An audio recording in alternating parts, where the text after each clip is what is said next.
Hi అండి. నా స్టైల్లో పెసరట్టు ఎలా చేయాలో చూద్దాం.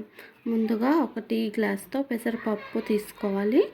తర్వాత half cup rice, half cup అటుకులు, హాఫ్ కప్ శనగపప్పు,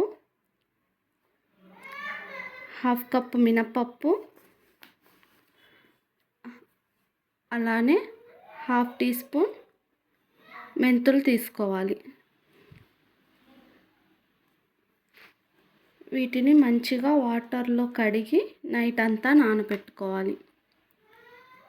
నెక్స్ట్ డే మార్నింగ్ మిక్సీ జార్లో అల్లం, పచ్చిమిర్చి వేసుకొని మిక్సీ పట్టుకోవాలి.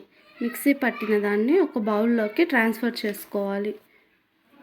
రుచికి సరిపడా సాల్ట్, కొంచెం జీరా కూడా వేసుకొని కలపెట్టుకోవాలి. మీకు కావాల్సిన ఆనియన్స్ని కట్ చేసి పక్కన పెట్టుకోవాలి. దోశ ప్యాన్ మీద పెసరట్టు వేసుకొని ఆనియన్స్ కూడా దానిపైన వేసి ఆయిల్ స్ప్రే చేసుకొని రెండు వైపులా కాల్చుకుంటే పెసరట్టు రెడీ. దానికి కాంబినేషన్ పప్పుల చట్నీ ఇంకా పండుమిర్చి పచ్చడి అయితే సూపర్గా ఉంటుంది. థ్యాంక్స్ ఫర్ వాచింగ్ అండి. ఇలాంటి మరిన్ని వీడియోస్ కోసం నా ఛానల్ని ప్లీజ్ షేర్, లైక్, సబ్స్క్రైబ్ చేసుకోండి.